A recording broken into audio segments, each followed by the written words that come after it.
I was just, I thought you were. We'll call the Newport City Council meeting to order for Monday, December 3rd, 2018, 6:30 p.m. City Council room. All members of the council. Everybody. Laura Dogan, our city manager, and James Johnson, our clerk treasurer. We have to make one addition to the agenda. We have to approve the minutes of November 26th. It didn't make the agenda, so we'll just be approving those. Okay. At this time, I would entertain a motion to approve the minutes of November 19th, if someone so chooses. So moved. Motion's made. Is there a second? Second. Made and seconded. Discussion on the November 19th minutes. Hearing none, all those in favor say aye. Aye. Opposed? Ayes have it. Motion carries.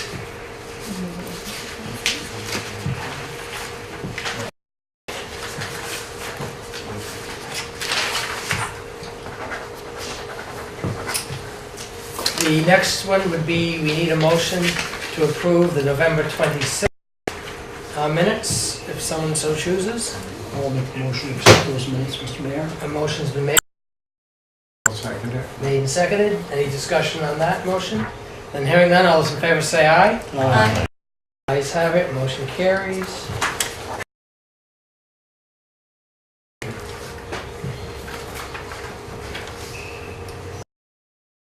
The next item is, before we get into that, I just want to commend all the people involved in the Santa Fest on Saturday. It was a good event. It was well attended, and I thought it went very well. I want to say kudos to the Public Works for clearing all the snow off Main Street. They've had to do it twice already, and I think they've done a good job considering November. We broke snowfall records. I measured the snow for the Weather Service, and I measured over 40 inches. That's almost half of what we get for the season. And so we had that in November. So I just want to say I think Public Works has done a good job keeping everything clean. Okay. Now, looking at the... Yeah, this is a question, and it's about the previous budget hearings. There's been a spot at the beginning, just like this comment section, which is the members of the public to make comments, to ask questions about the budget. That wasn't there at the... Or can we assume that there actually is a place for input for those who might be able to come up with another solution or ask a relevant question? Right now, the budget presentation the department heads presenting to the council. Give them the courtesy to allow them to present their budget to the city council. And then at a budget meeting after that, I would probably add public comment. But right now, it's we need to give our department heads the courtesy to present their budgets to this board, because it is our budget to present to the vote.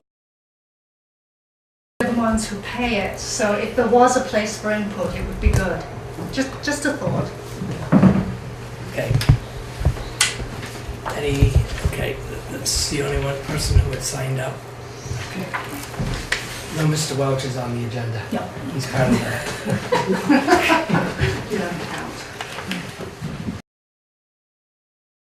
The next item, fast trip. He has a PowerPoint presentation prepared. Mr. Mayor, council members, thank you for having me tonight. As expected, I am back seeking permission back into Newport City. And I've got a short slideshow here with some pictures from last season, as well as just some other relevant information. Okay.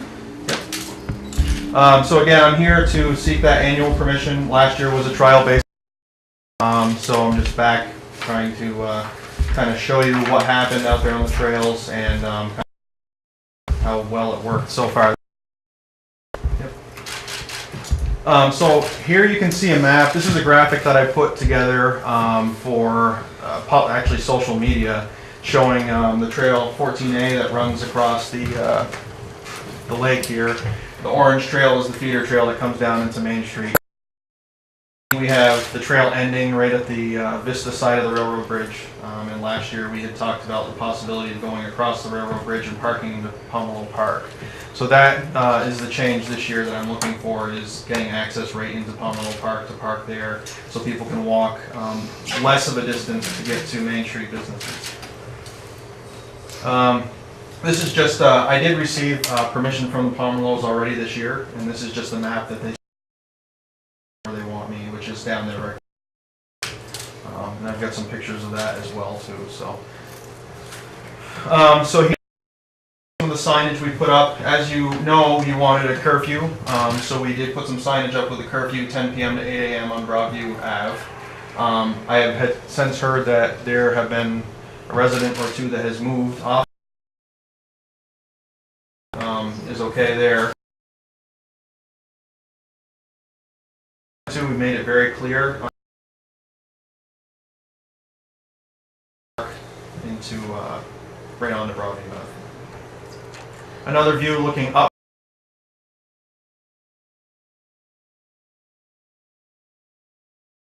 And then just, you know, keep right. And these are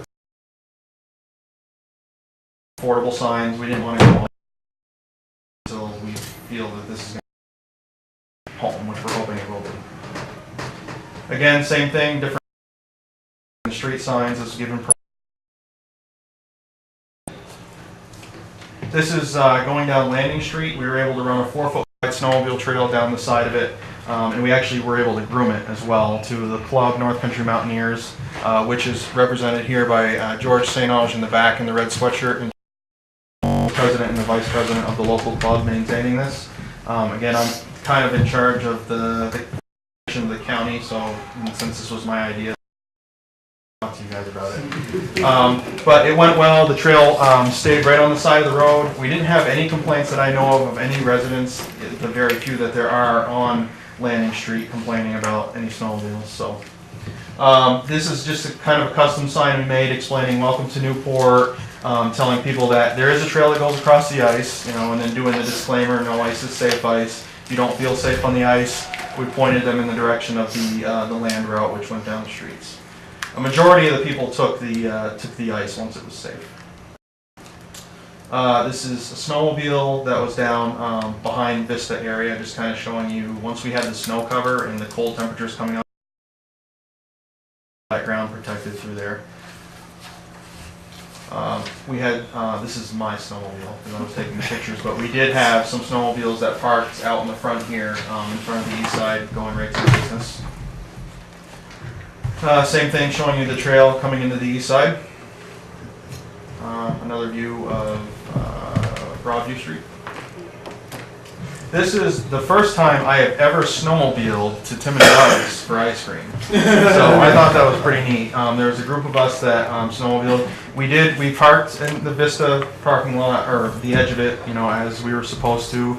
And it was a little bit of a walk to trudge through. We were carrying our stuff. It wasn't anything unattainable, but it would be nice to get that extra, you know, few hundred feet and park, you know, on this side of the bridge if possible. And we were the first snowmobilers that they had ever had too, which was kind of cool. They opened really early, I thought anyway.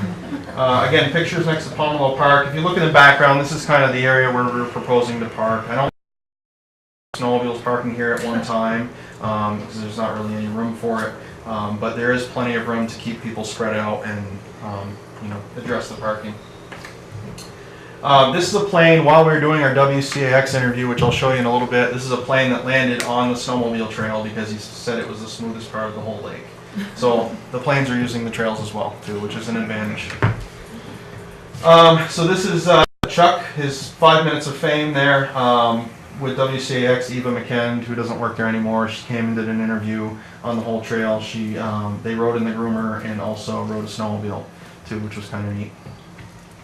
And there's Lance McKenzie from WCAX riding in the groomer. Again, the club is North Country Mountaineers. They maintain the following towns on here. This is just a picture of me doing the interview with the city. It looks way better than on the screen here. It was a really nice day for it.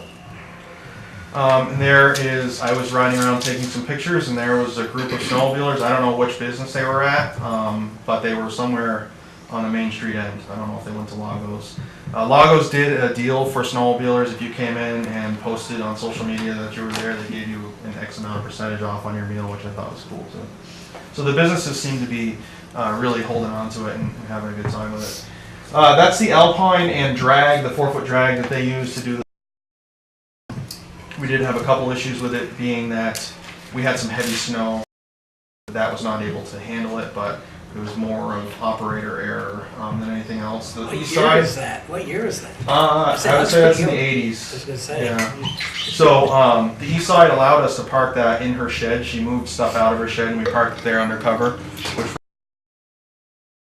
you know, I would venture to say if this seemed to be more of a permanent thing that we were able to do year after year, we would put, as an organization, we would put more money into our, you know, smaller grooming equipment, maybe get a tracked side to do this a little bit more efficiently, but we're doing what we can with what we have.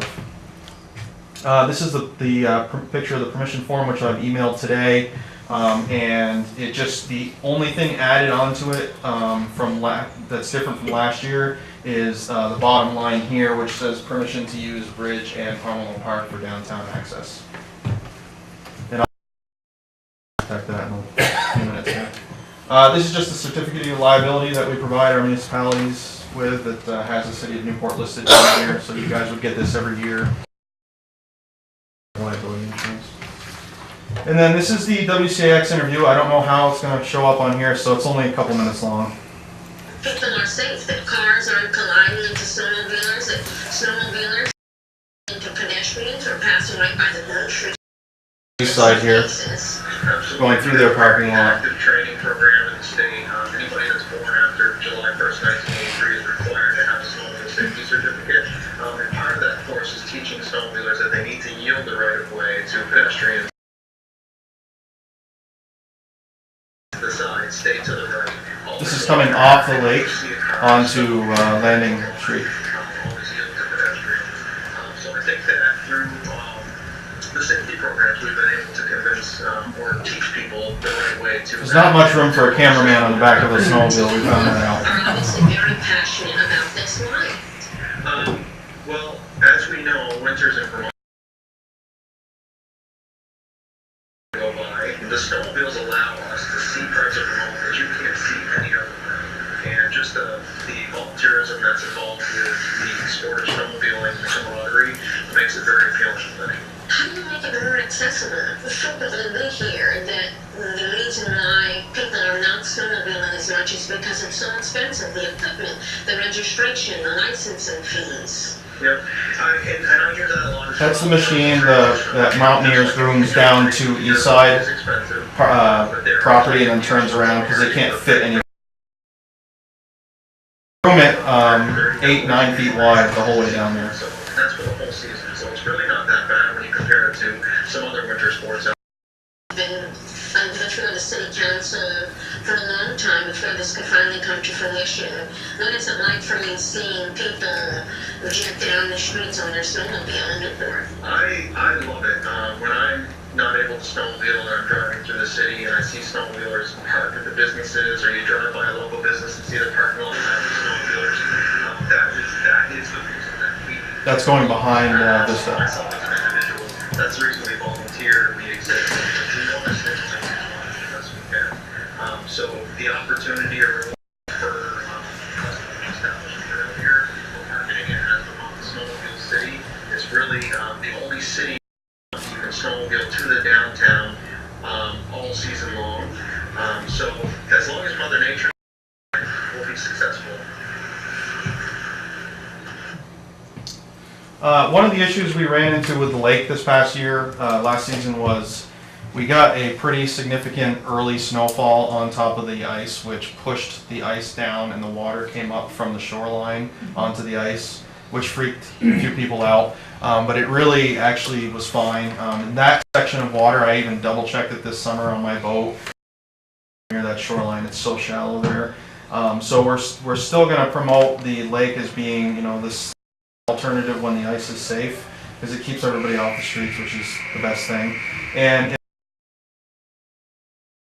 past the east side, because with their dock, we can go right up along the edge of the and hop up off the shoreline there. It's all shallow down through there, and accommodate us with coming off of the lake at that point. So our plans, you can go to the next Sorry. slide, that's right. So we've had some conveyor belts donating, it's like 3 feet wide, from Vermont Rail. The guy that owns Vermont Rail, Dave Wolfson, is a snowmobiler himself, and so we put out a thing, an economic and affordable and easy way to cover this bridge and protect it, and he thought that would be a good idea. So it comes in rolls. We're going to go down and we're going to get it in Burlington, and hopefully it's thin rubber, so then that's all we need to protect that bridge, because we're hoping that the thin rubber will be covered in snow. So I met with Tom down there a couple weeks ago. We went and looked at it, and we believe that we can just lay it down, even if we've got to go 2 rows wide. We're only going to use about 4 to 5 feet of the bridge itself. The rest will be for walking, as it was before, and it is unmaintained. They don't plow it. And then we'll just hopefully get the snow on top of it. We will have to tack it down with some screws, which he was fine with because it already has screws in it, and then go from there. I was hoping to come up here and say we don't need to do anything to protect it because there's 2 feet of snow on it, but it's since gone. But once we get snowmobiles, if we can get snowmobiles going over there, that base will pile up, pile up, pile up, and you won't see that wood until May, hopefully. So yeah, that's the plan. That's my last. Do you have any questions? The permission I am seeking is only till April 16th, 2019 season, and I'll come back again next year. You have permission from the railroad to... Well, it's his railroad, so. You're right and cover yourself. I didn't realize the railroad owned that, but Tom. No, We own the bridge. Oh, great, okay.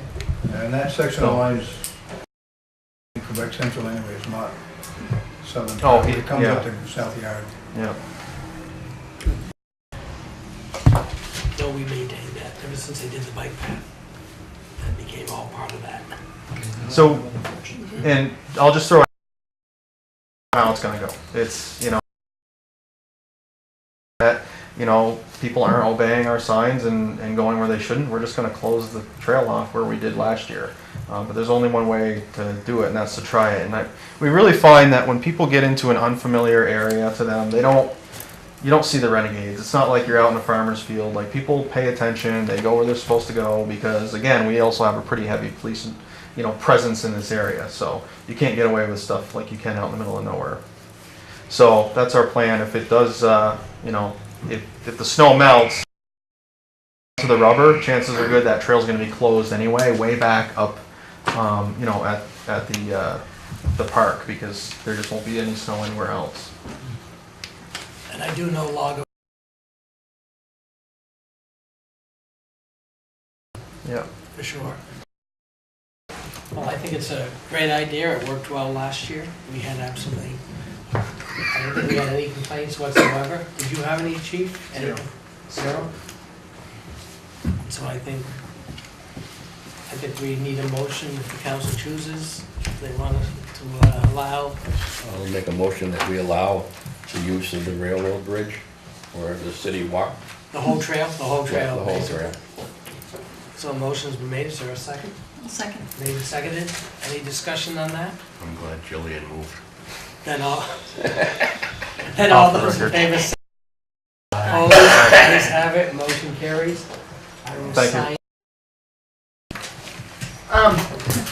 Were there a lot of snowmobilers using their trails this You're gonna this sign. past I'm winter? gonna put a date in right Okay, that's where you sign right Yeah. there.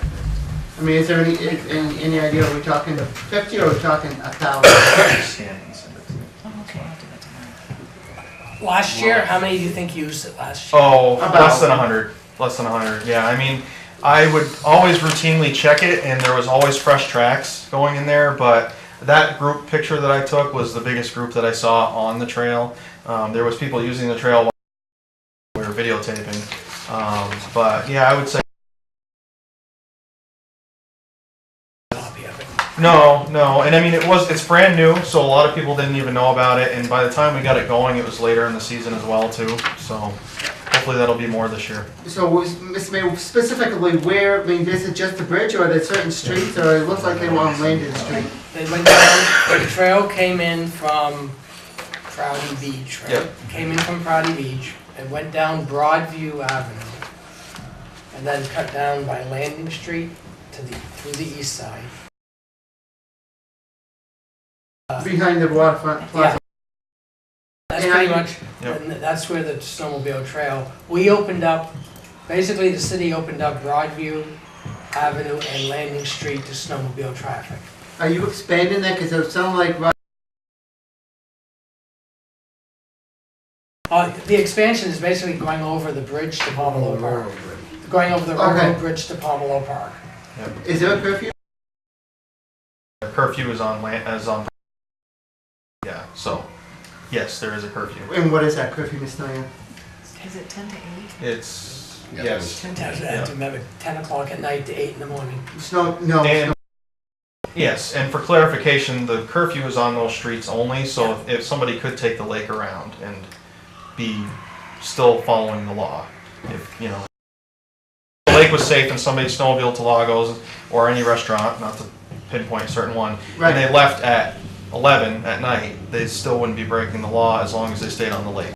But wasn't the lake already open, Mr. Mayor, for that? Isn't that a state highway anyway? It is, it's a state highway. That's why the curfew wasn't set to all city property, it was Right. just those, from what I gather, it was just those streets because of the residents that lived on the streets. But because this is a state highway, it's a moot point, because were they allowed there anyway, before your... Not on the city streets. No, but I mean on... Yeah. Yeah, On the lake, yeah, yes. because it's a state highway. There's no And- curfew on the lake. No, No curfew on the lake. In the past, before this even happened, snowmobiles still went to East Side because they went down the lake and got off. They didn't use any city property. right. We're The reason trying, we're here is to try to make an alternative non-lake route for them to use. it was a way of trying to get people down there. Of course. Because because if it grows, it'll help improve the year-round economy. Sure, okay. Yeah, I just want to pick the parking area in Pomelo Park. So when you come over the bridge, how do you, it kind of goes along. I'm trying to picture where you turn to go in behind the, There's some shrubs, like right there, that we're gonna have to basically stake and rope off, and then and we're then just go gonna in go in. between something to get Yeah. in behind, would it be behind the Monument. monument in the Yeah. back? Depending on, you know, people going crazy in there with going, you know, they're gonna go in there at the park. Rope, stake, whatever we need to accordingly to figure that out, but we only need 4 feet wide to get a snowmobile through. Send them in and send them back out. Yeah. So it helps that the city doesn't maintain specifically. Yeah, it's just a grassy area with lots of snow on it, basically, Right, if we get right. the snow again, so. Yeah. Is the speed limit the same for the city speed limit, or is it the same for Vass? It's slower, it's 10 miles an hour, and city streets are 25. 25, yeah, so. The video was taken at 10 miles an hour, Okay. so that was the speed, it's pretty slow. Yeah. I did go up Broadview Ave by myself there last season and met a few of the people that lived on that street that were outside and stopped and talked to them, and they all said that it was not as bad as they thought it was going to be. Good. Okay, very good. Thank you. Thank you for Appreciate it. Thank you. I'm gonna pull this out first.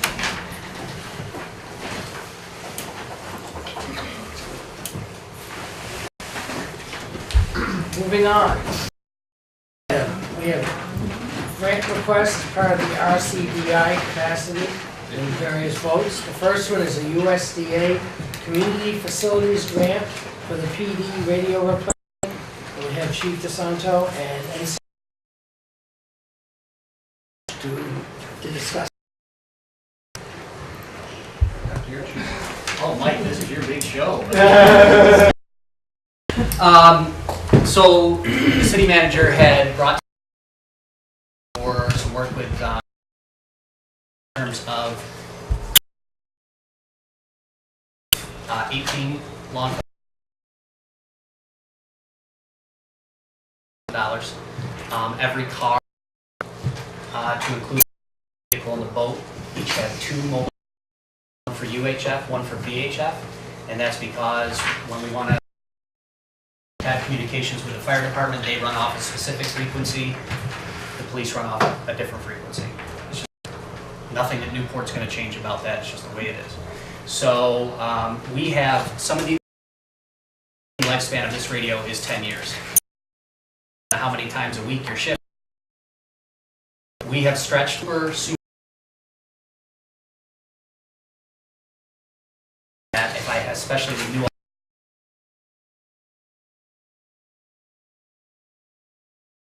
radio, the one in the car.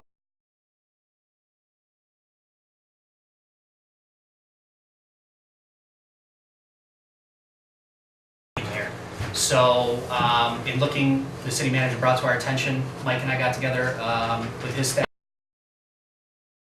I'll let him talk about the specifics numbers wise. I can tell the council this, we're gonna have to replace this equipment one way or the other. We can either let NCIC help us with their funding, or we're gonna bite the bullet and take the whole thing, because I don't know how much longer. I mean, the fact that they've lasted 20 years is nothing short of a miracle. They could all crap out tomorrow. I really couldn't tell you one way or the other. We have had to replace a few of these, but it's $6,000, one here or there. We want to start talking replacing 10 of the 18 officers that we have. I'll let Mike go into the details, and then if you have specific questions about what we're doing with the equipment, I can answer those. So just to be clear, what we're talking about for the grant application here, this is a USDA Community Facilities Grant. The City of Newport is qualified as a 55% grant community, so that means out of the project costs, were you to be accepted and approved, the USDA can provide up to 55% of the proposal, and the town, or the other 45%. The proposal that's before you is for a total budget of $69,952, and that will replace a total radios, or purchase 11 radios. It will be the portable units, which are carried on uniforms, and 4 will be mobile units that are mounted in police vehicles. As part of the application, the way Caitlin Robinson from NCIC has written this, you have a proposal under the state of Vermont bid price, and so Motorola radios, which is what you currently have, you'll be able to purchase Motorola radios again through the state bid price. Typically with the USDA grant, you'd have to go out for competitive proposals. In this case, where the state has already done that, you won't have to do that. So you know exactly what these things are going to cost. I think it's got a really good chance for being approved. The chief and Caitlin have done a nice job working into the application justification. You heard the chief in terms of the age of the units, but there's a lot of other reasons why these things are really necessary, and they're all included in the grant. So it's a good application. You'd be looking at a total of $69,952, of which your share would be $31,479 for a USDA community facility. I'm happy to try to answer your questions if you have questions. When is the grant due? The grant is due December 7th. And when do you know, when do they typically notify if you're successful? It's usually a pretty quick turnaround. So my guess it would be the early part of 2019 that you'll know on this. They have another round that will come up in April, which is a national round. This is for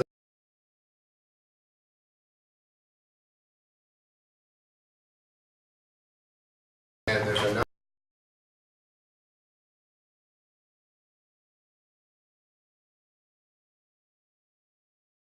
everybody funds that are Questions from?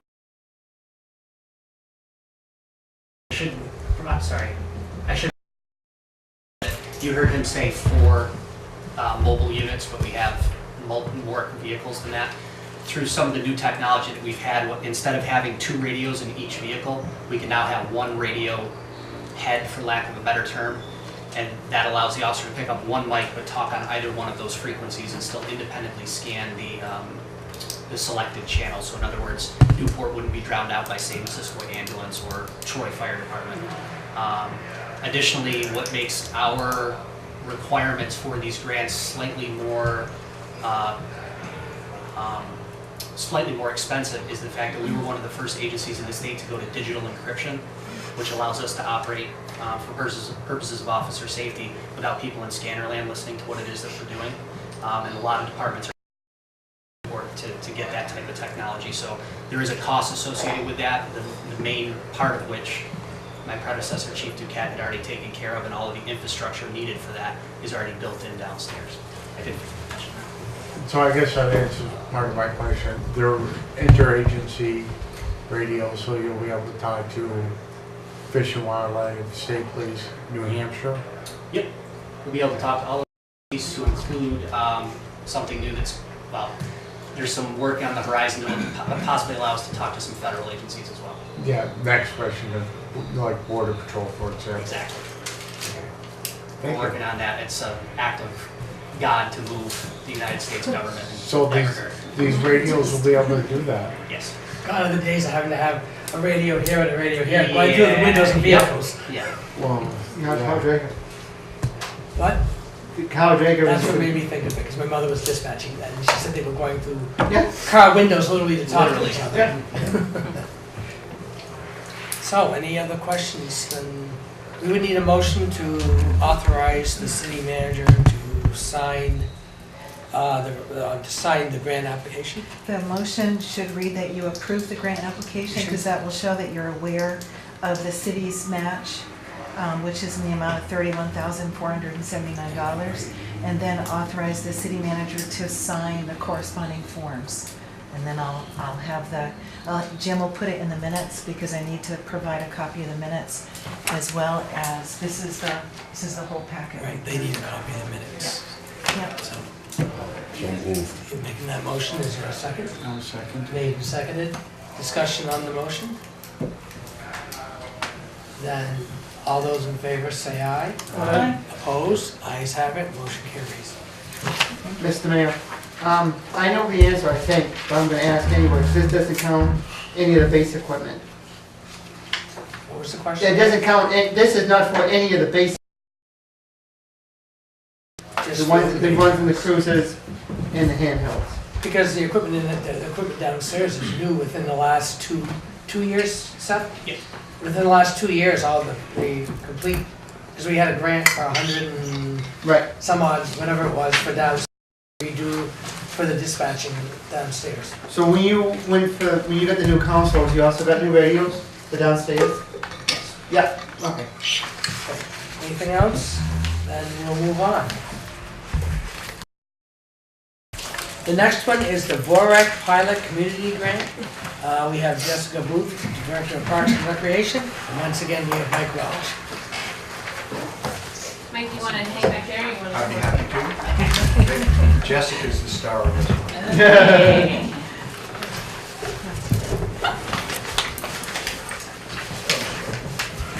Okay, so can you try that thing? Yes, just promise me that nothing will fall out.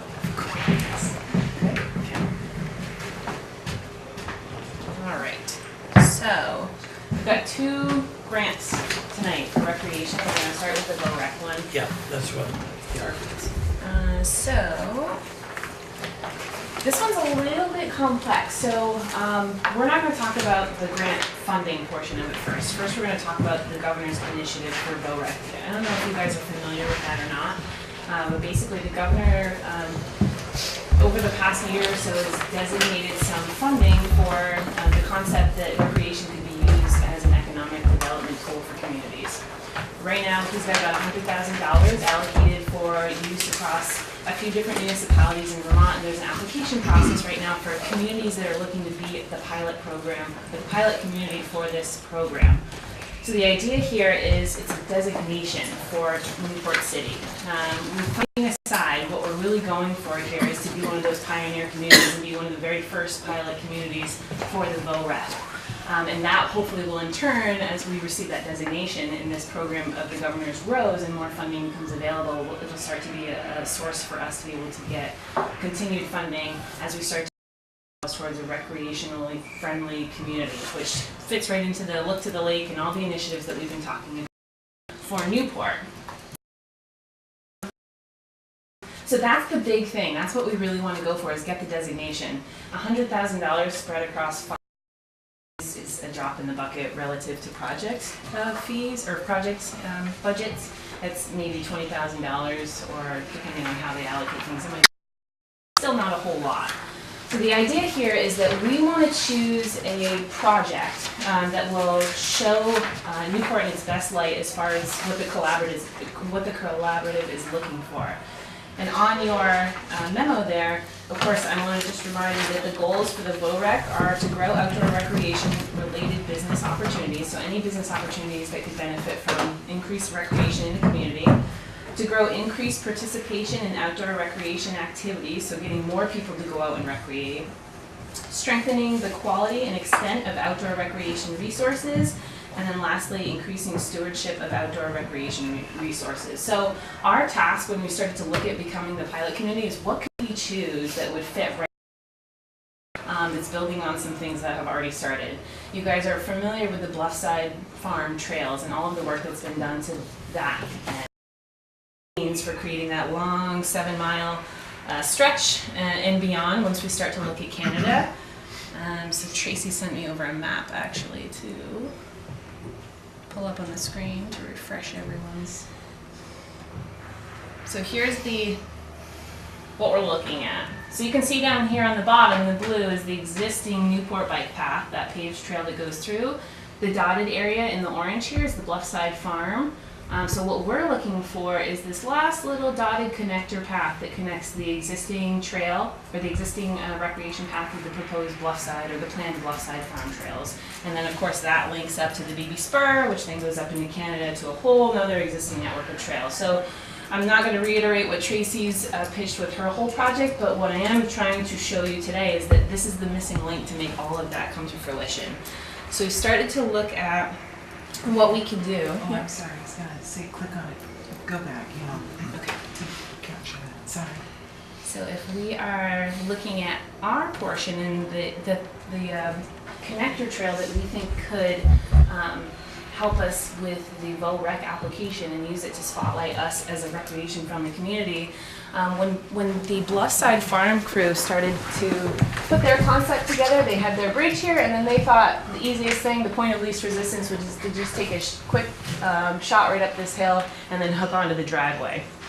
We think that by extending the recreation path along the waterfront right here, and then connecting to the bike path would be a great way to show off our assets that we already have, our lakeside assets. That also feeds into the concept for the waterfront recreation path that just went behind the waterfront plaza. So our goal, of course, is to push that trail right toward the lake, off our lakeside assets. We also love the idea that it brings the trail and all of the users right next to a public restroom facility. So having that on your trail is fantastic for everybody. We also would love to do some rehab down here on this waterfront. We all know that this could use a little bit of TLC.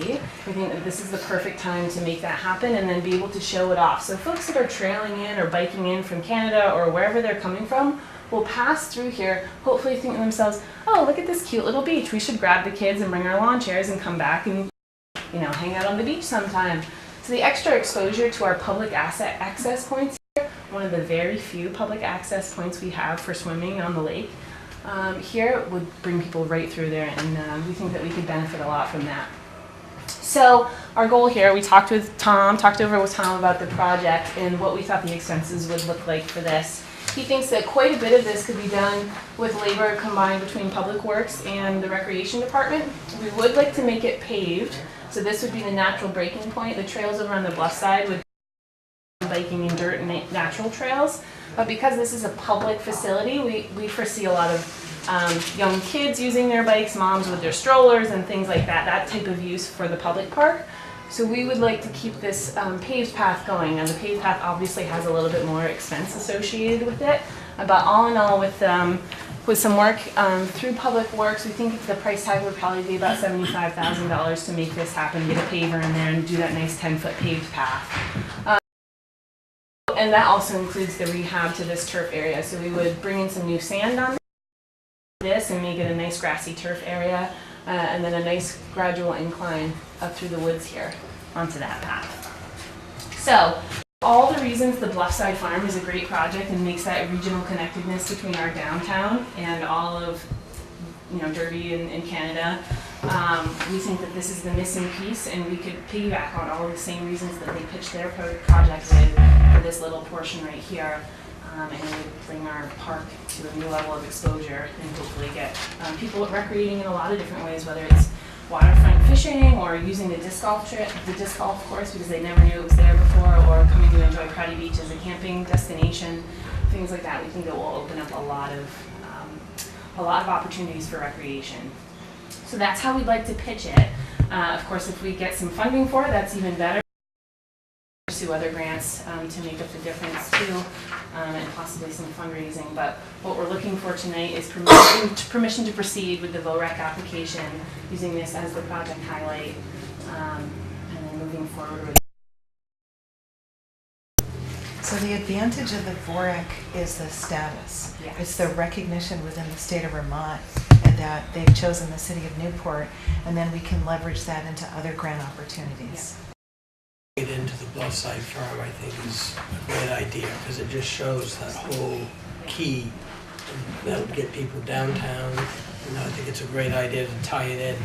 Now, I know this is very competitive, because I know there's at least five others in applying. Several in the kingdom. And yeah, that's what I said. Several in the kingdom at least, and statewide, there's numerous ones.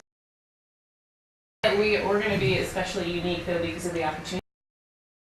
National trail and a connection there. I think it's. So Jess Jess really has hit on a lot of the great points that this is very unique in the state. I mean, there's probably very few communities that could offer something like this, which hits on a lot of the key points that the state will be looking for in terms of developing a pilot program for expanding the recreational economy in the downtown. So you've got leverage, you're leveraging millions of dollars worth of assets that have already been improved or are about to improve, so there's all kinds of leveraging. The partnership that have developed here in Newport between the Vermont, with the Parmlow family, with other private landowners, with the municipality, and the downtown. I mean, we've got all kinds of partnerships to leverage, the international connectivity with Canada, and then also with the other communities. So that just is a great, it really is going to hit a lot of the major points coming into the downtown to allow downtown enterprises to take advantage of this, which is one of the keys that they're looking for, is benefits with a designated downtown. So I think you're going to hit a lot of the valid points. Done a great job putting information together. Tracy is a great advocate for this. We had probably, I don't know, maybe about 15 folks from other agencies and other organizations participate, and overwhelmingly they seem to support this concept. So. Yeah, and the good news is the timing with this VOREC grant, it's perfect for us to be able to use this as an opportunity to show off Newport, but the bonus is this proposed Bluffside, or this planned Bluffside trail, if we don't do something, so it's really like the perfect timing of everything coming together. It would be really great.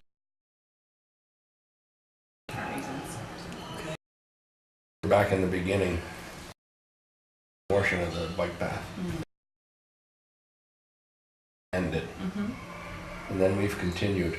I think this is probably the most perfect solution we've had in years, going from a point to another point without having an automotive way, or it's a total connection. So I love this. Other questions from anyone? Any particular resolution on this one, or just authorizing the manager? I don't think there's a specific resolution. Yeah, it's just authorizing the manager. I would say authorize the manager to submit the application. There is no match requirement for this grant, so it would be kind of based based on the premise that you heard here this evening, And would there be a letter of support required from There are me? 3. they will accept up to 3. I don't Okay. think they're required. And actually Karen and Gloria are out at other communities tonight, kind of making this support from outlying areas. So we will be including 3 letters of support with the application. And will a letter of support as one of Myself, because we're having You're the the council with the Okay. applicant. I would think I would use those 3 to be strong letters from somewhere else. Can we get one from over the board? That's what we're working on. Are you working on one over? About that. I don't know if that's gonna happen or not. We're working on it. That'd be good though, if you get one from one of the Yeah. communities along a bike path or Yeah. just over. Well, good. Yeah. So I would entertain a motion to advise the city manager to apply and sign, to sign the application for the grant. I'll make that motion. Motion made, is there a second? I'll second it. Made and seconded? And hearing none, all those in favor say aye. Opposed? Ayes have it, motion carries. And moving on to a third grant application. This is the land, Isn't it great? applying for grants, because there was a period of time where the city wouldn't even apply for any grants, so this is great. It's also, I was gonna, kudos to NCIC on the Yes. RCDI grant, because it's the capacity, it's the extra capacity and the teamwork and There's the the teamwork there. and So, excitement. this item is for the Land and Water Conservation Fund grant. Same as Jessica and Mike Welch.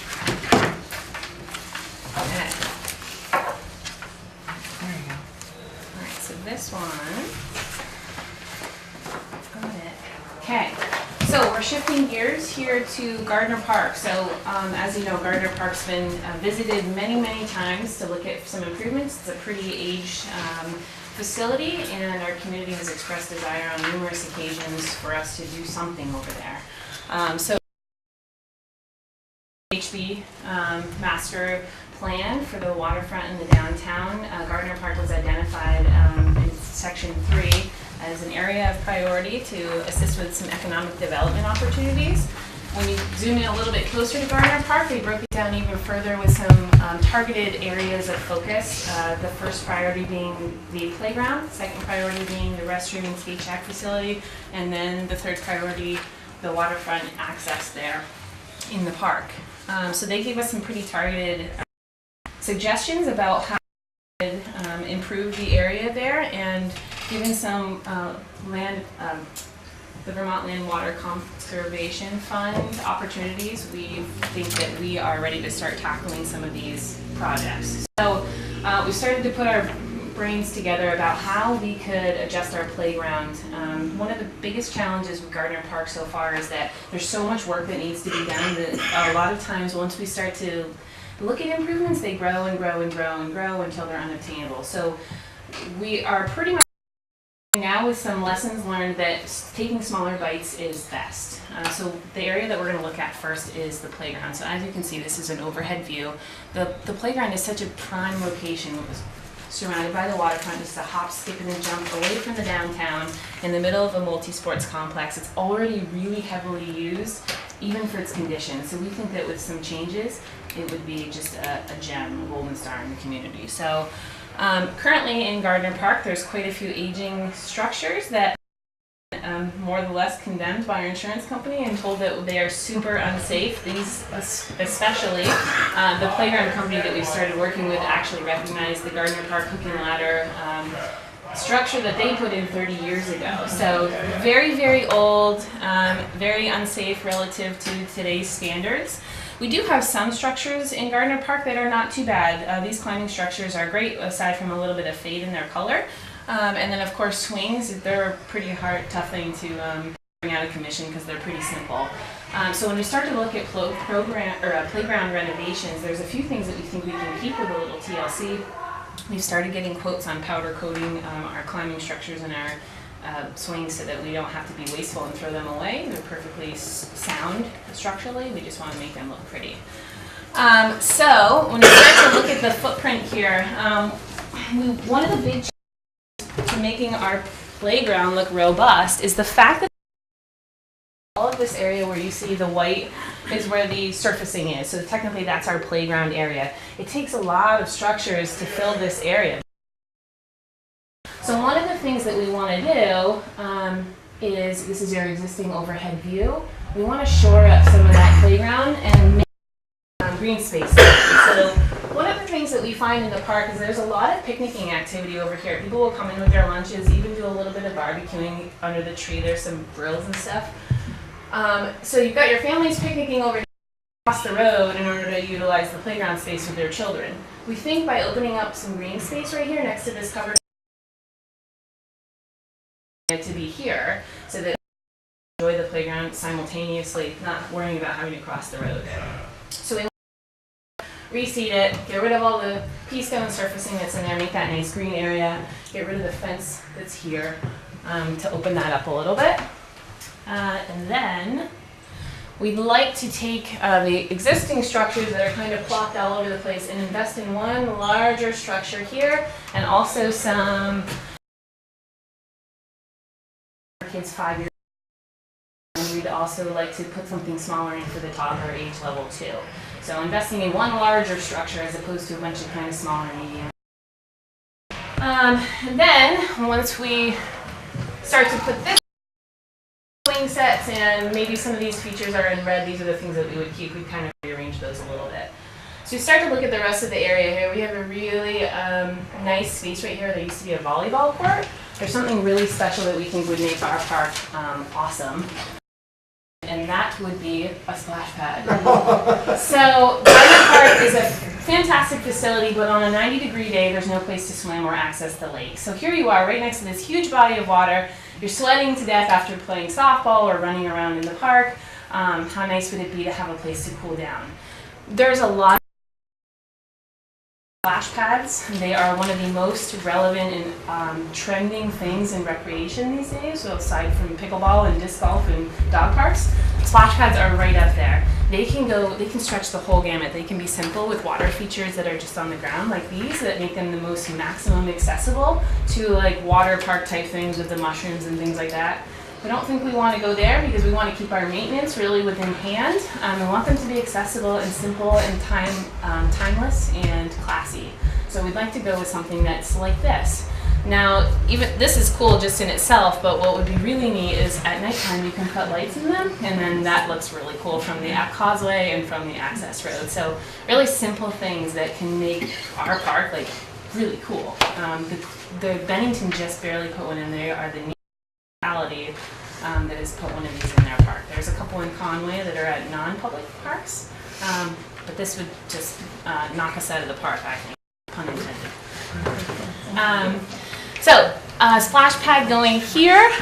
We've talked with Tom too about infrastructure here, and at the department head meetings we've grappled with, and we all think that it's relatively within reach, certainly with some grant help.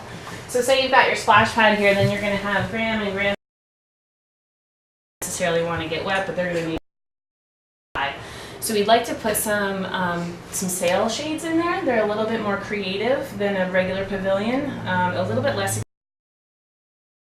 Posts about a 60-foot by 30-foot stretch along one of the sides of the splash pad. Again, a really nice focal point from the causeway and from the access road. So we'd like to put something like that in for a shade structure, and that would run right along here. This diagram isn't that great, but it would be right on this side here. So then moving on, we get over to our skate shack, which of course has the restrooms that would support this facility. The skate shack itself is a multi-purpose facility. So we house our ice skates in our warming space, and then in the wintertime it serves as restrooms for this area of the park. It's tired. It's very tired. So part of the proposal for this big project is making some adjustments to the restroom. So this is a picture of the ladies' room. The fixtures here, the toilets and the sinks are very outdated and very low functioning. So we'd like to upgrade those to commercial grade automatic flushers, timed sinks, and then reduce the size of the bathroom so that we have a family-friendly space with changing tables and extra room for strollers and kids, knowing that that's the type of user that we're going to be increasing at the park. And really aged in time looking in the bathrooms, but, so those are the restrooms. But what I want to show you in this picture is this is the main space in the skate shack. We think that with some minor changes to the footprint here, we can knock out right here and open up this space a little bit more. One of the other things that we've upgrades to the playground area is this is going to be a space where folks are going to want to have their birthday parties and things like that, which means this skate shack could be a rental space that we could use to generate additional revenue for the park by giving that opportunity to families to have a nice place to have birthday parties or baby showers and things like that. So when we start to look at our floor plan to accommodate those ideas, this is our existing floor plan right here. So you can see this is the one and only entrance to the skate shack, so not exits. So right now we only have one. There's a lot of lines in here because of the measurements. This is where the bathrooms are that we were just talking about. We chop these off. You can see, straighten that out. Have one unisex bathroom space, and then these two bathrooms would be our outdoor access. A men's room and a women's. Quite gotten that far to decide how we want to handle that. So we would open up this space a little bit more for multi-use. We would also expand into this bathroom here. We'd get rid of these stalls, expand our office space so that we can house our skates inside the office and give us a little bit more storage space in there for our skate shack and winter activities. And then we have existing right now a little tiny utility room right here, which is where all of our hot or oil tank is, and our like that. We definitely need a little bit more space here. So when we start to look at this building, we start expanding off the backside where that little jet out is. We just want to even that out with about a 12-foot addition on the backside. So that would expand our utility room this way. Concession area. Windows here so that if folks during softball tournaments wanted to do chips and things like that, we wouldn't necessarily outfit it with appliances or stoves or vents. Just a sink at this point. They can bring in their own things and do what they'd like to do from a modest standpoint. We don't want to take away from hoagies and the businesses that are supported by those things. So, doors right here. This would open up to this side, and then to bring ourselves up to code so that we can really use that as a multi-use space that's supportive of having numbers of people in there. So this is where our double doors would be, where that little display case is. We'd take that off and put some nice double doors there. And this is, you can see the skate shack here, or the office here. We'd bump to these two blocks. Part of the oil heating system, gas heating system, so that it could service the new addition and be more efficient in the way that we operate down there. Also including hot water tank. We don't have hot water at the skate shack, so. The addition, you can see, would come right off the end of this building out and then encapsulate.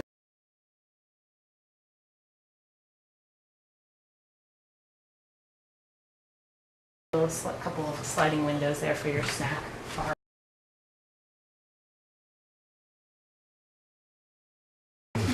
Then too, there's some other things we start talking about park accessibility to the park now that we've built this beautiful bar. To this point, we've got a sidewalk that comes off the bridge and ends here. We like to extend that down so that it can service into the playground area and maybe even wrap around. Tom already has that planned in his capital projects, so it's coming down the pipe already. Little blue hash marks are. No, so where those little blue hash marks are right now, there's some of that nasty chain link penitentiary fence up there. Yeah. So we were really lucky about greening this space up. We'd get rid of this whole section right here. Everything that's down here, we would replace with some landscaping on the bottom. Like this, with these types of daylilies or something planted along the bottom of them. That like keeps the kids inside the playground area. 3 feet tall, so it's a lot shorter than the chain link fence that we just had, and it doesn't make the playground or the park look so closed up. So there you have it in a 5-minute crash course. That's kind of what we've been working on. So this is the looking at pursuing right now that all of this that encompasses this project. In our estimates, we're looking at about $400,000 to make this whole thing come to fruition. What I presented, the grant that we're seeking right now would be for about $175,000 to get us started. We do have some funds that have already been things that have the Recreation Trust has quite a bit of money in it. Trust. 2 of those one of them is completely undesignated towards it, and then the other one is for actual Gardner Park improvements. And then we have a couple, the Babe Ruth project, and there's another, the ice rink improvement. Technically, since this is a skate shack, we probably could use those funds towards it too if we wanted to do that. But we foresee, as soon as we get this rolling and permission to do so, we could pursue many other grant opportunities that have to do with playgrounds and facilities that we think could make this come to fruition. And also our rec committee meets for the first time on Thursday, and I have a feeling once they see this, they will hit the ground running and start working towards that funding initiative. So it's an exciting project for them to grab a hold of. When, if successful, when would this be notified? So the state, their plans are, these applications are due December 17th, so it's due in a couple of weeks. Their plan is that they will review all the applications in January, make some decisions by March of 2019. Once the state makes the decisions, it actually has to go to the federal government. And there's a whole nother process you have to go through to actually approval if the state recommends the application. So we just finished one of these in New Hampshire, and ultimately the grant agreement didn't get approved until just before October, just before the federal fiscal year started. When we met Rebecca Washburn today to do a site inspection, she felt that they would be a little bit quicker than that, but the way we've kind of outlined this is that we would apply now, look at our fundraising, other grant applications to make up the match difference, and then construction, if awarded, we would look at construction probably in 2020 versus trying to start in 2019. And that would give us about 20 months to get our fundraising together and get ourselves figured out for what we want to do. We wouldn't feel like we're rushing at that point. And it sounds like we got about a 3-year time on this grant. So say we were awarded, we have a good stretch of time. Maybe you could have fundraising like what the fire department did.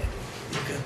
The pave, we've talked about. You know, you have, they sow bricks and raise we've talked about almost what, more than half the cost of that building. Yeah. It was, Well, it paid for our training room, our kitchen, office, Right. everything from the bays over. right. Yeah. Is what the brick paid for. So that's an idea for a fundraiser, is you, kind of like what Rotary did on the back of the Welcome Center, they sewed spindles to help Yeah. build that deck, so there's a lot of opportunity to raise quite a bit of funds. Well, and the beauty of this is one of those things that the community's been asking to see. So I have a feeling between business donations and private donations and families that are looking forward to using a facility like this, I don't think that we'll be too challenged, especially if we are awarded this grant. There's not a lot of difference to make up, relatively speaking.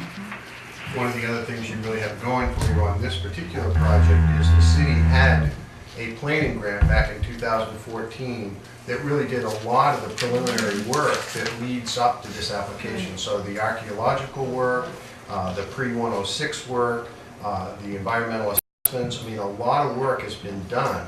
When we met with Rebecca today, she was very impressed with what had already been done, that it puts you ahead of a lot of other communities. So. We also are benefiting from the fact that Gardner Park and these areas are focused on the VHB and master plan. So it's all of these studies and all this work that we've been doing up here kind of leads up to this opportunity. It's all first pieces. jumping off point. It's all pieces of the puzzle. That's right. You just gotta get everything to come together and be put together. It's incredibly exciting at this time to have the VHB study be so recent and move into implementation, even though this has a time frame ahead of it. it's a focus. It means that the studies that have been done since at least 2014 are not sitting on a shelf getting dusty. We're looking at these, we're moving towards implementation. It's incredibly exciting. Questions from council members? Mr. Shinet? Got a few. Would you start construction as you get funds? Like if you get a group of funds, would you start construction on a section of it and then proceed? Or would you wait till you've got all your funds in place and then do the entire project? I think we want to make sure that we have our funding in place and Once we submit an application outlining these proposals, we'll want to have everything in place to know that we can actually construct what we said we were going to do. So I think you're really going to want to have your funding in place before you start that construction. So that's why I think we'd be looking at 2020 to really begin. And you've got 3 years, so you don't want to really rush it. Do the whole project. Which brings me to my next question. How long would it take for construction of the entire park? we could get it done in the summer, I think. Tom's the expert there. He's worked with me pretty closely on what would kind of need. You're going to have to revise that figure. Because for Tom, where's your nearest fire hydrant or water supply if you were going to have the splash?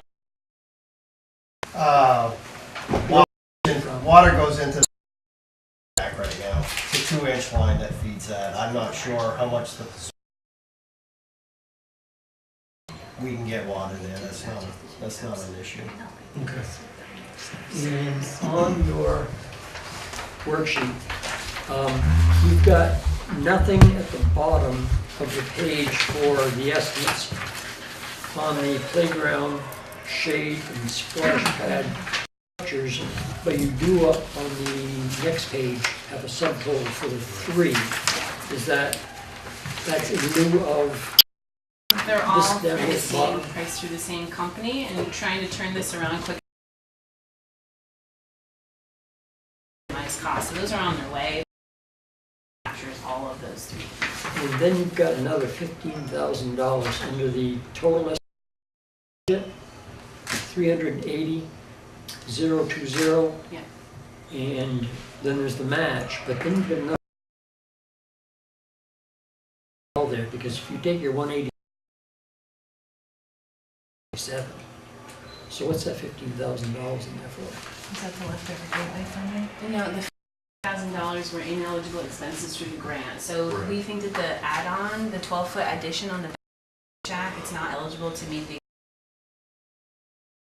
As far as the math not adding up, I'm not sure if there's a formula in there or if that's that's kind of a. Because it does up above dollars, but it doesn't make sense down below. We duplicate that. How does it not make sense? Doesn't 182,510 plus 15 equal 197? 020, take away the 182,510. What's 3? 380. The 380 is the total request for the grant. That's for them. Okay. For us to match to 510. Mm-hmm. What we think is ineligible. That means that that's on. 2 is the 182.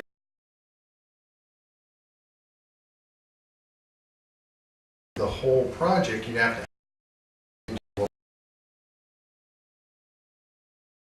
So down below, you can see separated out the sources that. And if we were to do.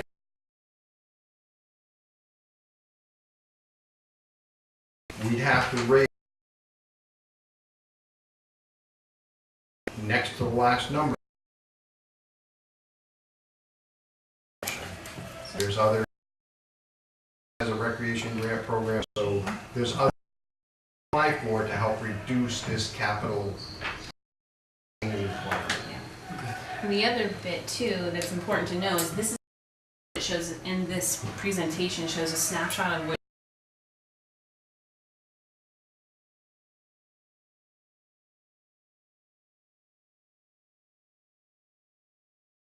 For example, that we're considering is a pretty big difference in our circulation of that water.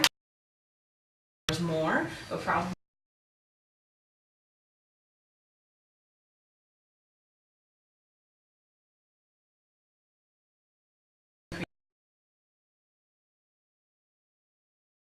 what we really want.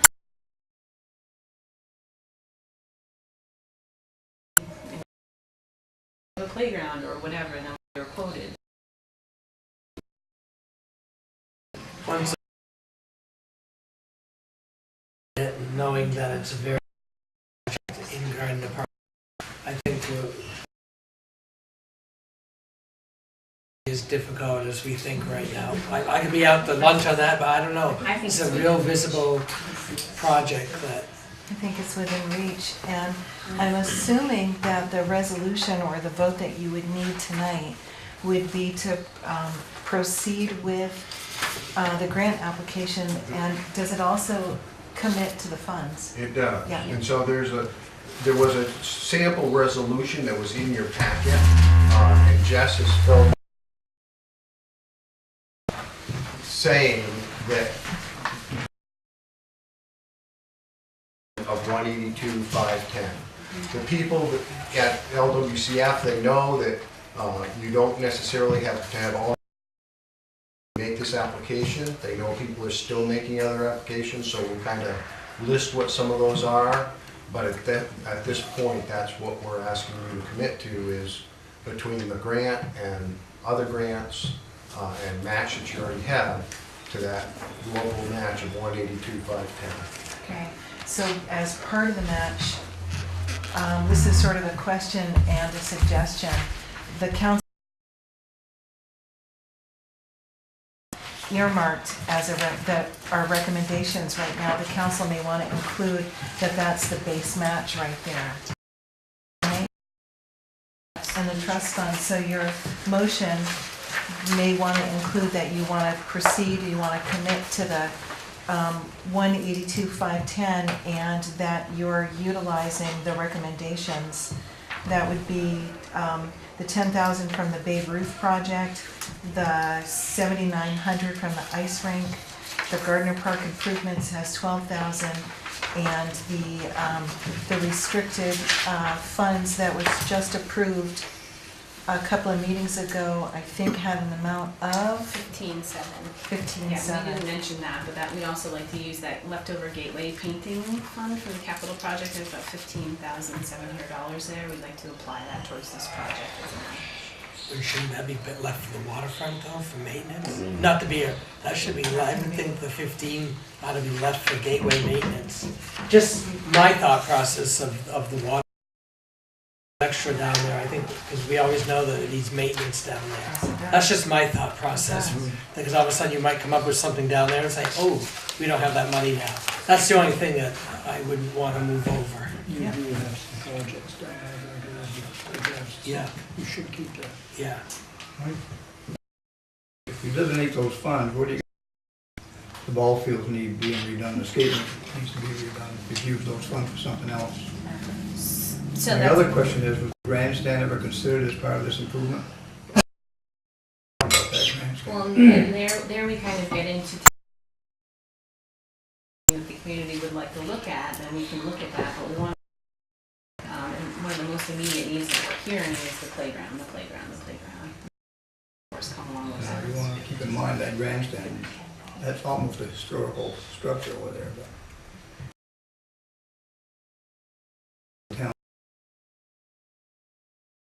for watching ball games and seating for concerts and all this other stuff, it's all ties in. The longer that, we're going to have to tear it down, cost a lot more to fix it. It's going to cost a lot. Rotary was really interested in that at one time. Yeah. To chunk this into manageable steps, we're looking at the funds that are designated for Gardner Park. The ice rink, that seems that it would go towards the building. Gardner Park improvements, you know, that's a pretty expansive definition. The Babe Ruth project, right now there's no other projects on deck to be able to utilize those funds. And perhaps, you know, once, maybe what would be wise is for the motion, for the purposes of tonight's motion, to just designate the ones that are really obvious, and then as our fundraising starts to come along, we could always add more if we needed to, but we may raise through other means.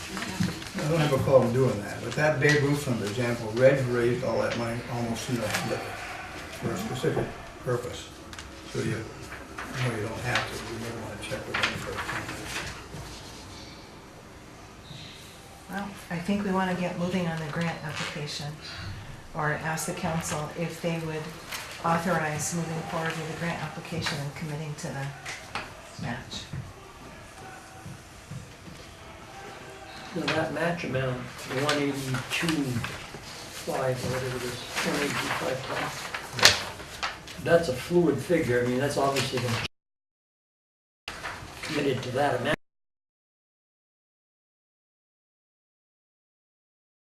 For that amount specifically? We want to make it for that amount. That's what our budget is now. And like you say, that could change as we go down the road, but for now, that's what the budget is. The 50% match is that number. Can we do this now without reassigning some of these other values? We could do it without, the motion could be to approve the application, and right now you don't have to commit any of those funds.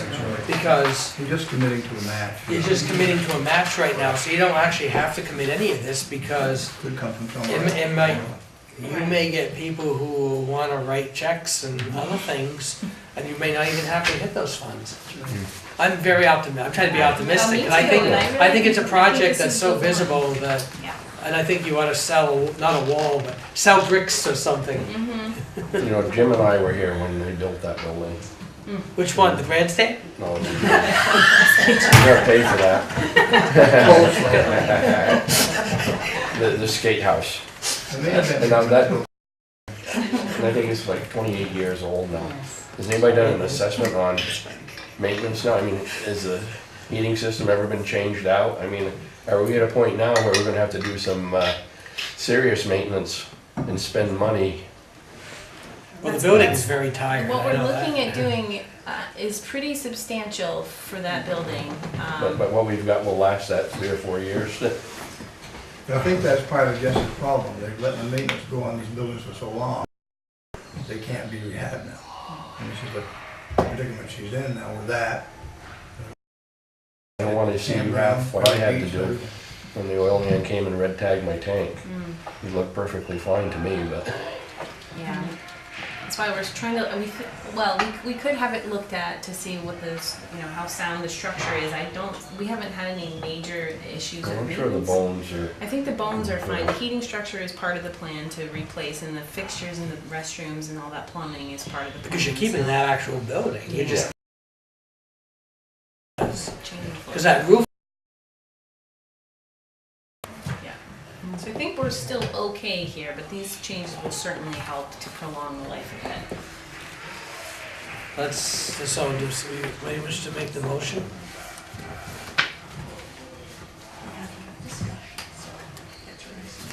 I would approve the application using the minimum amount, whatever it was. 182,510? Yeah. Match, okay, a motion, Yeah. And authorize the city manager to sign everything. So a motion's been made, is there a second? Seconded, now discussion? Yeah, and a couple of years ago, Black River, whatever they call themselves, JNCP, work sessions with the community. There's a whopping great report from them, it's obviously sitting on. I don't see any of it in this plan. I'm not knocking, but there was a lot of community involvement. What we've done is extracted portions of that whole study began. That's what we're working on here. That are up in my office sitting behind my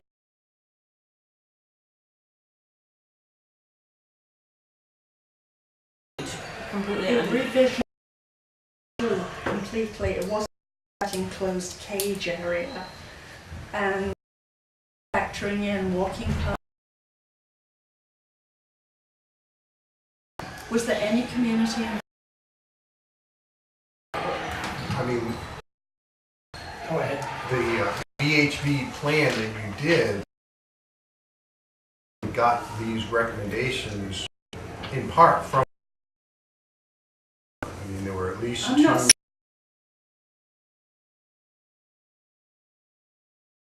that Jay Ansell's group did. There was so much energy, Yeah. community energy that went into that. And people in this room were part of that. So, Well, I looked at it. yeah, and the VHB, sorry. We're trying to build on those existing studies and actualize them So now. where was the community? Off of all of that, I'm sorry? all of that community input. So you mean there was no? Guys, and again, I'm That's not accurate. The VA, a lot of community input. There was walking tours held in June where all the concepts were thrown out. And that was the waterfront plan, right? and that's That where had nothing to do with Yes, it Yes, did. it did. Yes, it did. you were in that VHB. That's from that plan right there. Off the Gardner Park, it's a continuum of effort. The first two included in this application. Right, which comes from the Gardner Park study. And again, it's a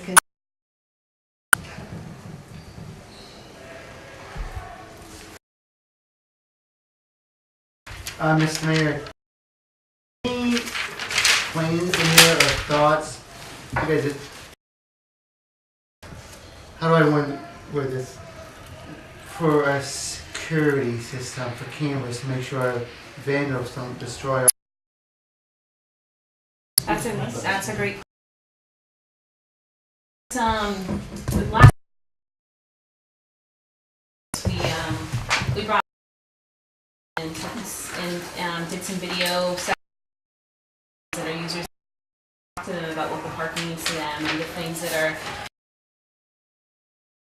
One of the big challenges was that some families don't feel like it's a safe place, whether it's because of the infrastructure that's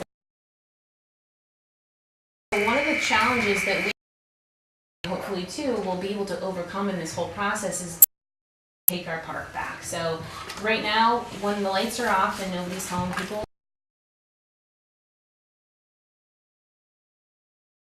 playground in this park, a place where people want to be, and we start to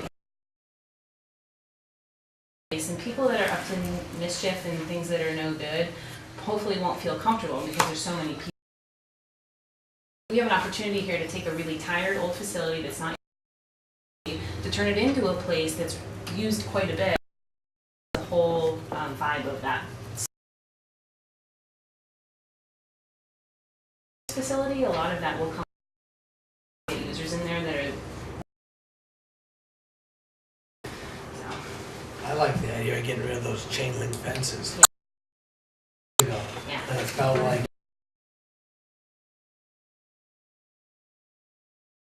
there's a prison.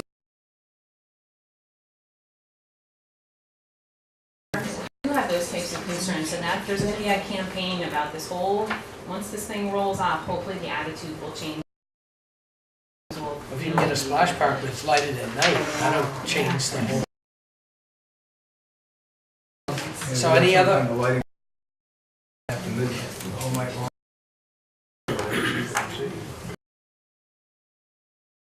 Had any issues with because there's do here too. Made in second, any other questions? So, go ahead. Okay, years ago, road through the park. And the next thing you know, we've created a new road through into the parking area. And we basically created a new route for through traffic. Yes. Has there been any consideration of how do we stop the through traffic? We've discussed that a few times. department head meeting, talked to the chief and DPW about what about putting a gate in there so that it's no longer a one-way through traffic route, because once this is done and there's an increase of foot traffic in here, we don't want kids and families cars flying through there. So we did talk about, we've got the engineers working that, whether it's putting a gate in there, and then that way we could open it for large events like Winter Festival and 4th of July when we need that through traffic. But that was definitely one of the things. Cement flower pots like they do on the Yeah. international Yeah. border. Looks better than Yeah. a gate. We also talked about the restrooms are not going to be able to move over on the other side, and restroom traffic back and forth, that's going to be a safety challenge there. We've come up with a few different ideas. Gate back here potentially, but this parking lot, which is just kind of a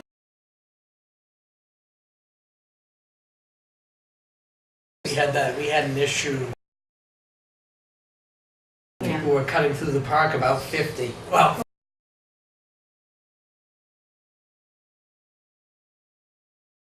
I'm glad that you bring. I was to shut that down. I was something that's on your radar too, because I agree it should not. Okay.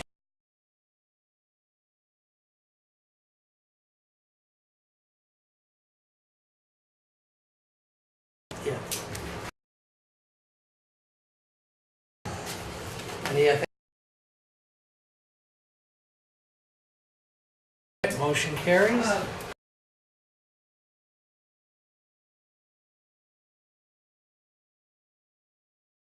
Water park, shade structure or something like that that's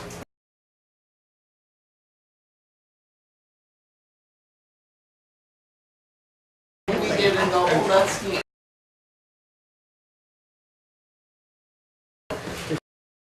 Copy to all three of the grants from Chief DeSanto and Ms. Booth from, so for A through C. Yeah, I will send you myself, Chris. Robin. Yeah, thank you. And you have my email, right? I believe so. I think so. I do. Well, If she does. And thanks. may I have a copy of the Chief's?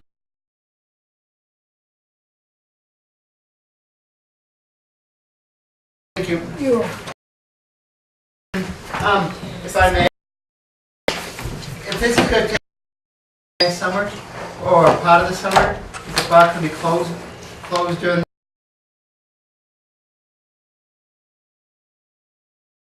Sure.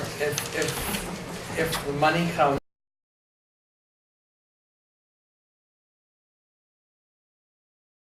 Well, Chris asked with. Too soon for, it's not my wheel. I expect that the whole park would have to be closed. We probably would for quite some time. Right. I would guess at least so maybe. You know, because I'm thinking like the 4th of July. Says the center points. Reservations at the park and events happening at the park. Of course, with Public Works when they're not at their busiest, so possibly. Oh, so Public Works could do all this, or would you have to fund? Public Works and quite a bit of the Public Works will be doing quite a bit of the site work and stuff.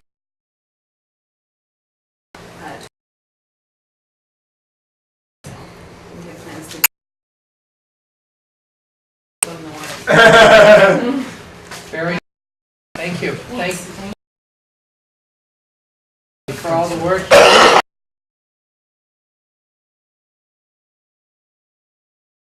Rec committee meeting is 6 to 8.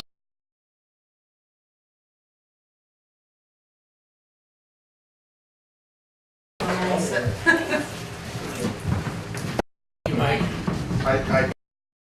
It's been a pleasure working with your staff here.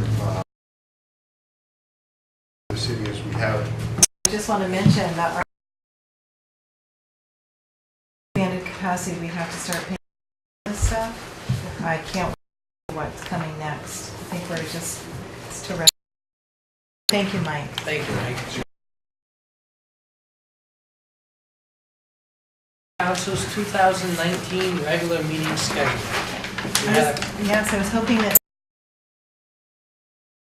did. And Okay. February 11th? Is that because it's on the 18th? I think so. The whole meeting 2 weeks in a row? Yeah, what I did is I took 2008 to the best of my ability. But yes, when we have a holiday on a Monday, it makes me that Monday difficult. On that. Yeah. I went down and checked everything. It's fine. I didn't make check marks, but I did look at it. That's again, you know, like we've had one meeting this summer, just didn't have enough on the agenda. We had room for it, but we couldn't justify holding it. With our budget, we're having special.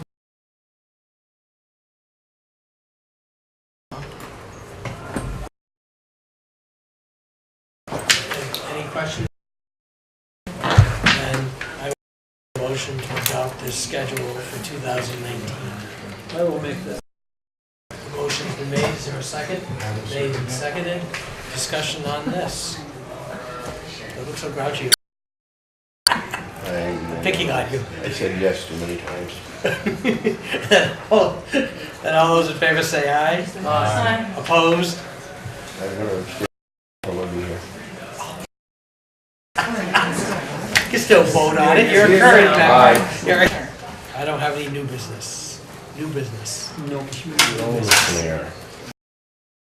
New No, business. thank you. Okay, moving on. Old. Yes. The one community garden by Kenya, so we had a very what the final outcome was. Aren't they? Do they? Take it out, I'll find out. We'll follow up.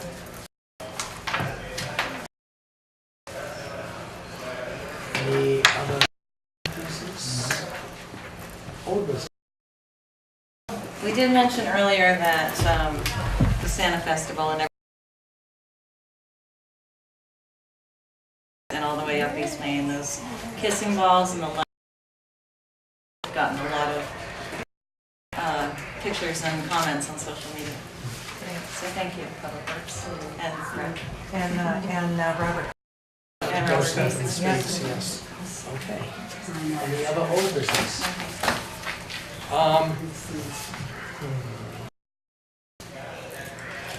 The only old business, a copy 250, where the city became party status, friends of the commission status. It turns out, first of all, the council letter, which I did. Now they want someone to basically go and do a letter. I'm assuming we still want to proceed with that. Okay, so we can all work on something, I guess. Work with the manager on. Okay. What letter you're referring to, could you? It was a letter that the council sent to the Act 250 expansion of the landfill. The one that you wrote probably a month ago? Yep. Okay, got it. And we have been listed as a friend of the commission. We need by December 20th. Done this, actually, a lot of this before. They need some information prepared by the submitted pre-filed evidence and testimony, what we're going to say, basically by December 20th. And then there's a hearing. So a hearing is January 22nd. What did the letter say? I'm looking for a copy of I it. sent you a What it said? talked about the, that's why I had my computer copy of the letter with me. Let's just see if I can pull it out. What do they want, more? Basically, they want a copy of what I'm gonna say at the meeting. Which I would reflect what we wrote, what I wrote in the letter, and then I had sent it to the one who was happy with my letter. Because they had made the motion that night. 250 expansion of the landfill. Part of the motion. So this, I have the letter here. The one that I wrote? Yeah, it says the main concerns raised at our wastewater treatment facility. And then it talked about truck traffic and air quality on the west side of town. The council is of Lake Menfor-Magog.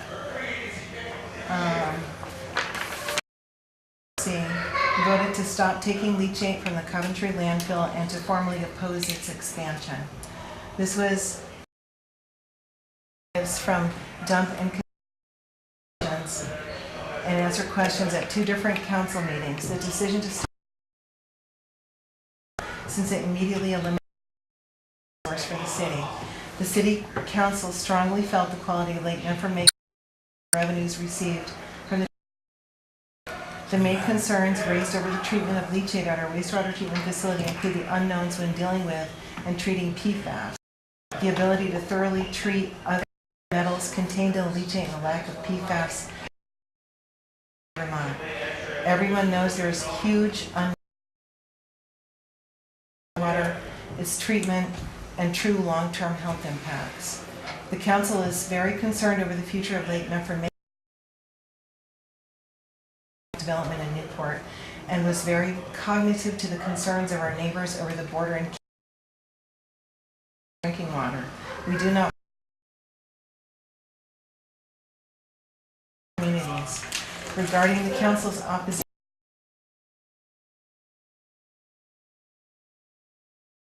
for 20 years to deal with the state's garbage. Over the years we have received impact on the quality of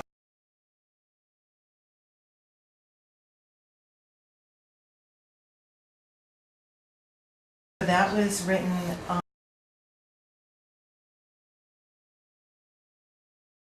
Off for that was November. Okay, so the question is, now that you have that same position,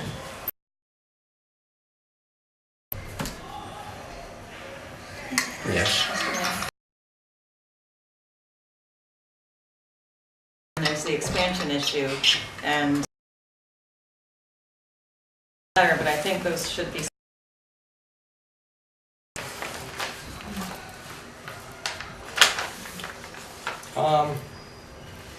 We already approved the letter? Yeah. For me, that's the end of the story. It's been approved.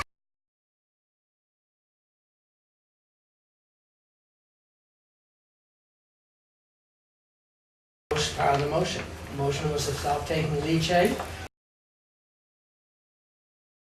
which I did. I followed up. Actually, I had Mr. Schneck fix my grammar. Thank goodness, because sometimes I write things quicker than I... the motion of the council, and I did exactly what they told me to do. Mr. Mayor, I'm not sure where we stand. If the letter's already been sent, what are we seeking? Well, to do I now have, that it's they been- want us to make a presentation January 22nd. So, regarding the letter about the odor issues in Newport and that whole area, with the expansion, my concern is, are we gonna have those develop? It may be just an odor to some people, but in that odor it's a gas that's flowing towards the city. In that gas. You smell an odor, but it's an odor coming from a gas that's coming from the landfill. And who knows what's in that gas. So that was a concern that I know I've had many people. It's gotten better over the past several months, but it's been really bad over there. And I went over there and I immediately called and report it, and I've gotten people to call issues. So that was concerned with the expansion. When they opened up 52, have issues like they used to. Did the information provided at last week's reassure you at all? Not about the owners, no. I wasn't reassured. I was not really EPA website when it comes to. It's an unknown with the EPA, and so my independent, separate from the dump folks, separate from Casella, I went right to the their standards. You know, Vermont standards are already low. I'm lower than Vermont's. Yeah. And so it's such. I mean, I had some information answered.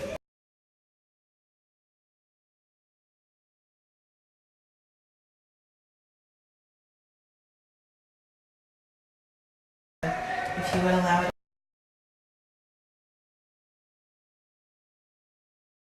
The issue that I'm finding with the state is they're even calling one thing. I saw that from the A&R website and some of the stuff. Because I didn't.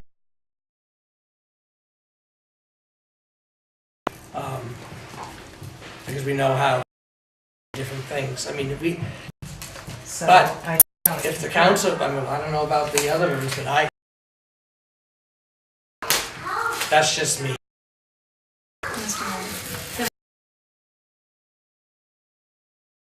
That we would like answered.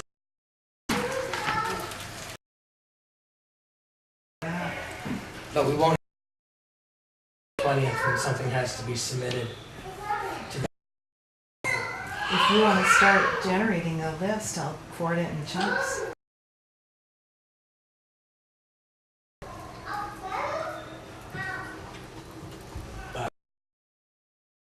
Just to see if the council.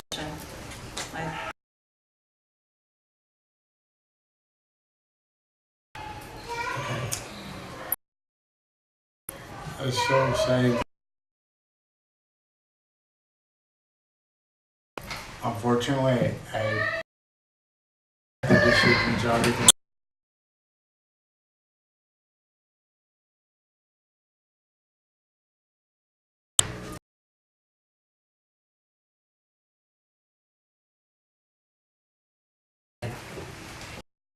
They had no planning for it.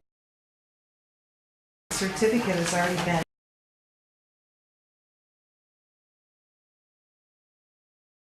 The hearing is, they've only granted, not discharge, whatever you, because it's different divisions.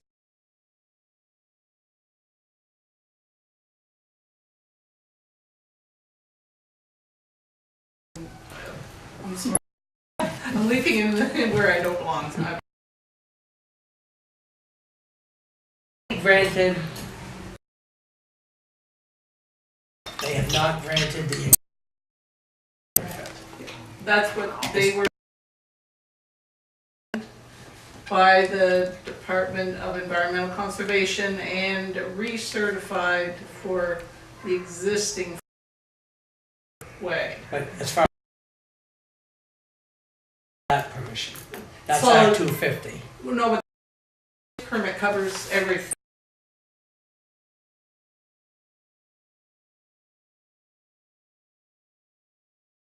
Different. Okay, then I'm getting confused as No, that but one aspect. is land use and one is garbage management.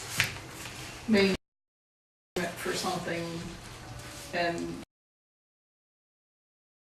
wastewater plant. I mean, for the same operation.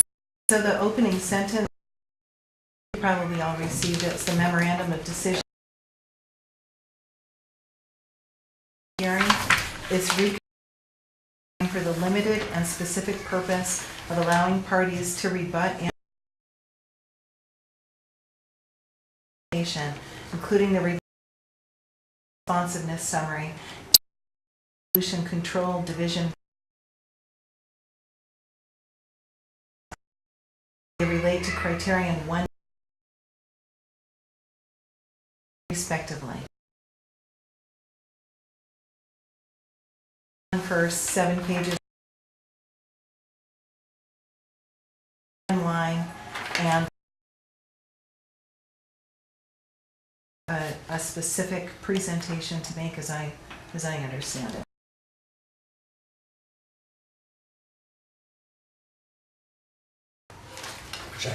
Which I printed.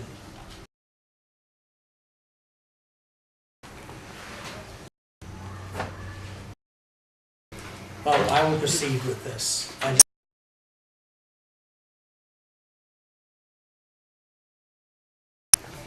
Okay.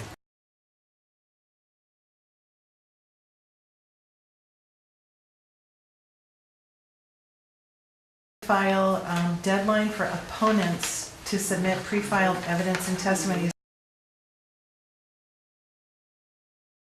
on. I think the hearing is the 22nd. Right. If I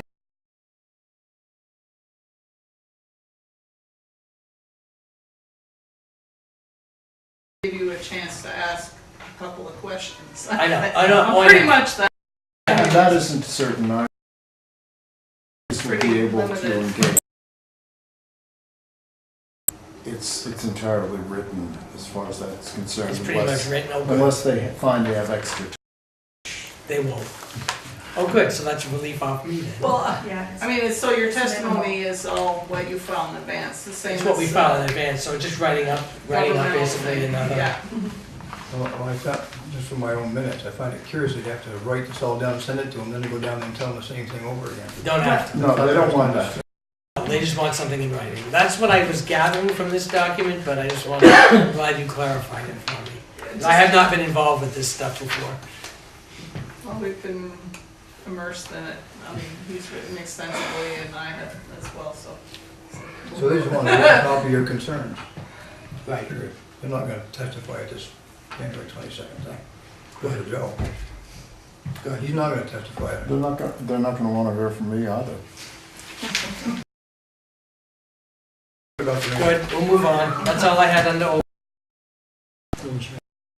Not from me. Any old business? Okay, the next special budget meeting on Works Department and the Police Department. And then the next regular council meeting will be December. In the budget, talk or? No. This is just the department heads presenting to the council. That's their wish list. It's their wish list and presenting the budget. It's the first pass for them to present and explain the budget that's being presented. Also, just a reminder to RSVP for the Commonwealth Party to me if you haven't already. I am going. And that's the 15th? Yeah, 11 to 1. Okay. And Chris, you don't want to miss our budget meetings if they're exciting. But you can't ask any questions.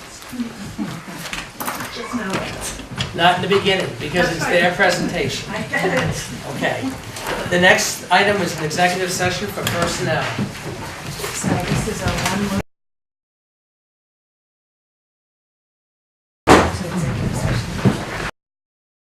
So we need a motion for executive session? Anybody Just make it for I'll personnel. make a motion, we go into executive session for personnel issues. May, is there a second?